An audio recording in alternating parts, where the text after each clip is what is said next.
So you likely hired an accountant because you hired them because they were the person who'd catch the thing that'll save you money. That's what you're paying them for, right?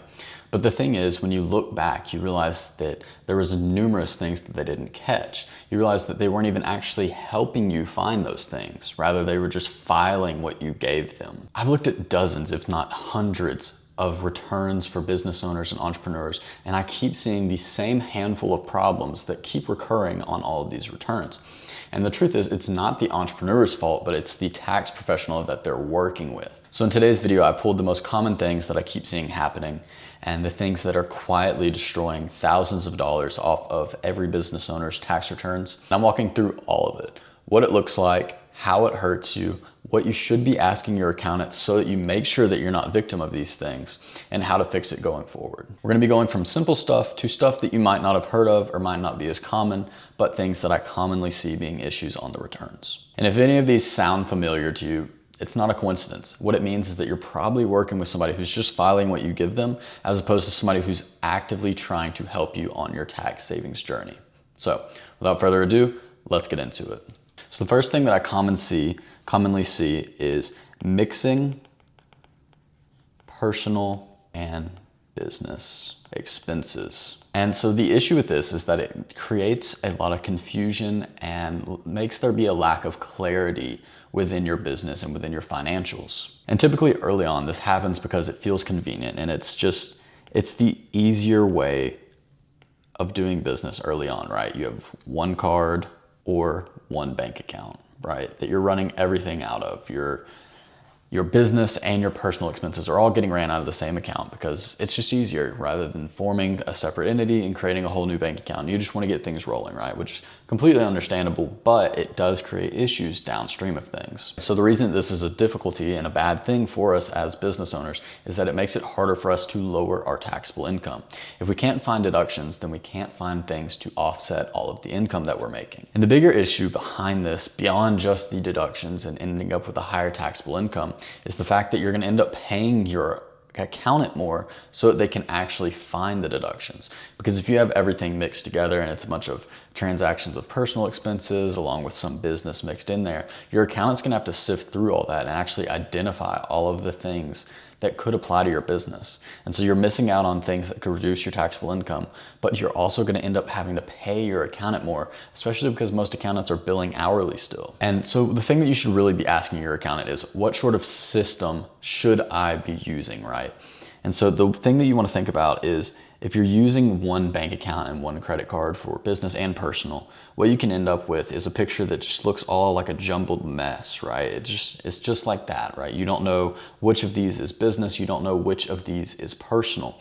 But when you keep it in separate accounts, having a business bank account, a business credit card separate from all of your personal stuff, it looks a lot easier to understand, and it just looks like straight lines like this, where you can tell which things are which on your tax return, and they don't even ever get commingled. And this is actually one of the saddest things that I end up seeing with a lot of people that I work with. And I remember one time I had a client when I was first getting started that they needed me to help them file their tax return. So it was just a one-off engagement, so I didn't have any say in how they did their bookkeeping or how they managed their finances.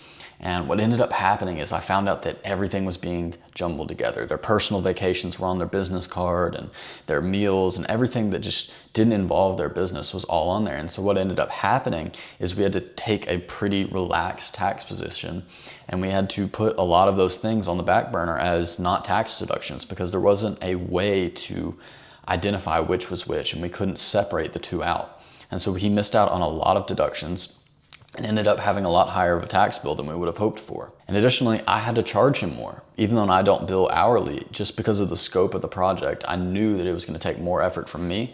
And so I had to charge him a higher price to sift through all that and be able to actually help him, because the complexity of the project was a lot higher because he didn't have it separate. And so this is a really simple fix. It literally just takes creating a separate bank account and a separate credit card to run everything for your business through. So super easy, super simple to fix. But the next one is where things actually start costing you a lot more. And so the second thing that we wanna look at is, what are the things that our accountant is supposed to be catching, but he's not actually? And so there's a lot of things that are normally seen on our business expenses, right, are on our tax return as deductions. So routine expenses, right, like if we're paying for software, all those expenses are usually captured on the return, right? Or running payroll. All these things are more common and very easy to identify, right? Because we have receipts, we have bank statements, whatever it might be, we have things that show those really easily, right? But then we get into things that aren't as necessarily backed as easily, right? And so these things are like home office. This one is super easy, especially now where most people are working from home anyways, but yet they're not taking advantage of it. And so I just went ahead and wrote down a few others, like vehicle expenses for when you're traveling for work, or startup costs that you have to use to get your entity and get your business going in the first place. And the reason that this keeps happening is because most business owners don't actually know what qualifies, right? It's not their job as an entrepreneur to know what qualifies as a business expense and is allowed to be a deduction in their business.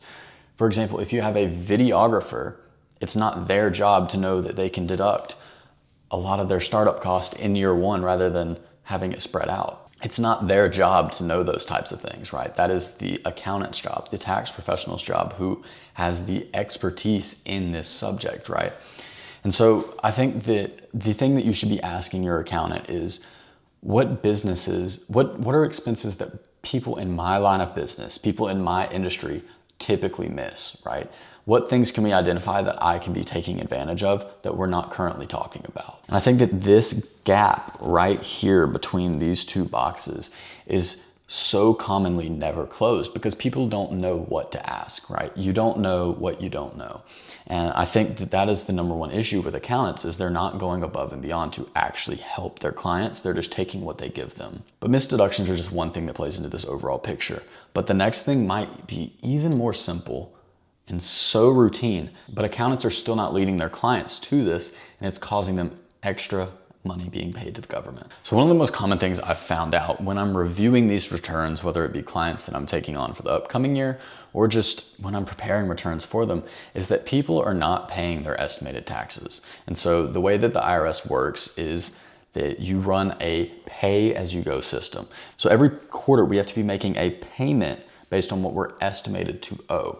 And so there's a few ways to calculating this, and we're going to go over that in just a second. But the reason that this happens is because the IRS doesn't want you just paying a big bill at the end of the year. Yes, you have that option, but if you're not paying quarterly, you're going to owe fines, penalties, and interest on that lack of payment. And this is what is called the underpayment penalty. And so it's commonly seen on the end of the personal tax return. And so I think that the reason that this keeps happening is because, well, one, we have variable income. Sometimes your income's going up, sometimes it's going down, sometimes it goes way back up, and sometimes it dips way back down again. And so people aren't sure how much they should be paying. And so that's where the safe harbor rules come in. And so what this is if you're making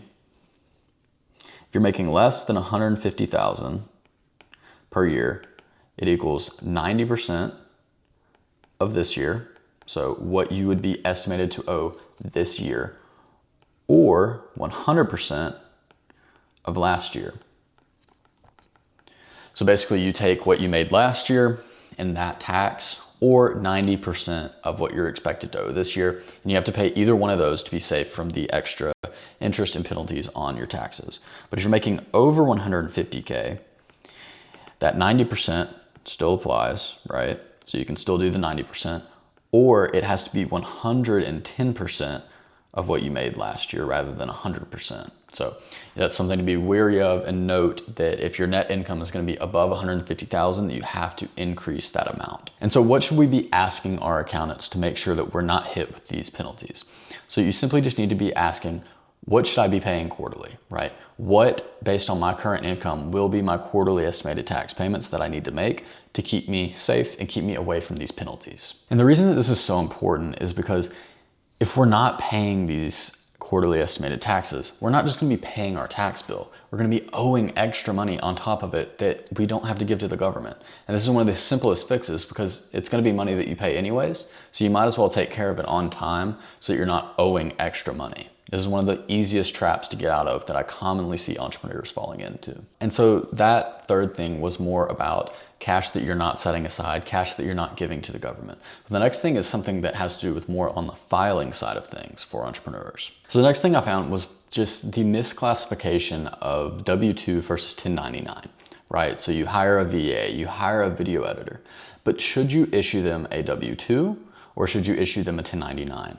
And so just a real quick summary of what these two are. 1099 is for contractors, right? And so these are people doing one-off work or work that you give them, but it's still on their time and their schedule to get it done, right? Versus W-2 is for employees. And so these are people that are full-time under your wing. Everything they do is under your scope and what you say as the business owner. And so why this keeps happening is because business owners assume that, okay, I paid this person, so it's all good. I paid them, all the taxes are owed on their side, I'm done with my side. Which is true in some cases, but if you have somebody who is a W-2, you're actually gonna owe taxes as the employer. And this is something that I see accountants continuing to not ask. They're not asking what this person did for them or guiding their entrepreneur clients to know which way to categorize these employees or contractors that work for them. All these people that work for them need to be bucketed into the correct bucket. And so as entrepreneurs, what should y'all be asking your accountant? Well, it's quite simple. You should just ask them, one, am I required to file anything for this person? Which once again, typically it's gonna be the 1099 or W-2, depending on how much you paid them, which there's certain limits, but that's outside the scope of this video. And am I required to pay any tax for them? Because as an employer, if it's a W-2, you have to withhold tax on the payments that you give them. So this is something, once again, super simple and easy, but accountants are not directing entrepreneurs on. And so just for my entrepreneurs out there, quick breakdown. W-2, it's more than likely full-time. So think of somebody working for a company full-time, that's a regular employee, right? Full-time, you control them, right? You have control over what they do, how they do it, when they work, other things like that. And a 1099 is more, they have their own business, right? Or they might be labeled as a quote unquote freelancer.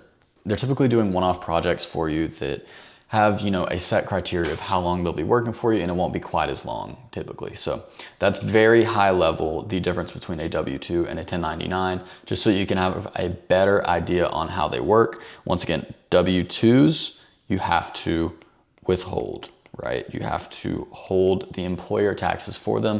1099, they are considered self-employed, so therefore they handle it all for themselves and you don't have to worry about withholding any tax for them. So everything so far I've mentioned applies to every business owner, but the last one actually applies to still a large group, but it doesn't apply to everyone, so be sure to listen carefully to know if it applies to you. So the fifth thing that I commonly see is S-Corp mishandling.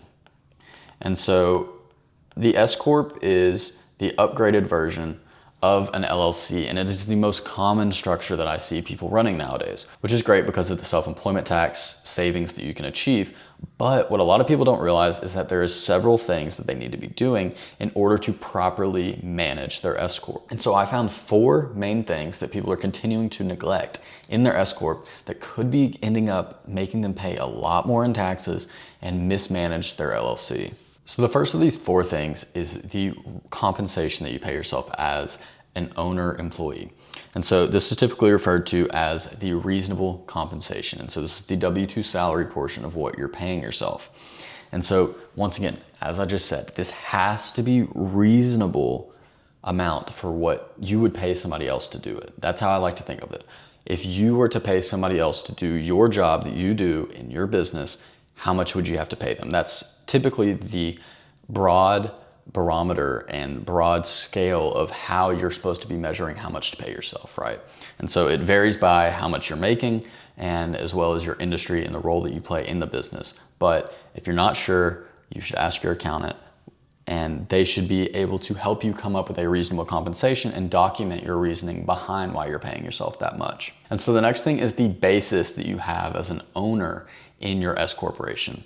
And this is a little bit more of an in-depth topic, but once again, this is what your accountant is for. His expertise should be helping you in your business. And so essentially, your basis is the amount of money that you've invested in the business plus your income that you've made from the business minus any distributions that you take, which reduce your basis. And so you can think of it like a bank account, right? And you should remember that it can't go negative, or you might owe additional taxes known as capital gains if your business goes into the negative on your basis. And so that's just something that your accountant should be keeping track of for you and be helping you through the entire process. And so the next thing is reimbursements. And so one thing that people don't realize is that when they upgrade from a regular LLC to an S Corp LLC, they have to have something called an accountable plan to document any reimbursements. So things like health insurance, home office deductions, and any other expenses that they incur as the employee owner must be documented in that accountable plan and must be formally reimbursed via a check from the business to you. And so this is something that people completely skip over. They think that they can continue to just take the home office deduction or continue to just pay their health insurance. But the thing is, you have to document it all, from the payments to how the reimbursements work, everything.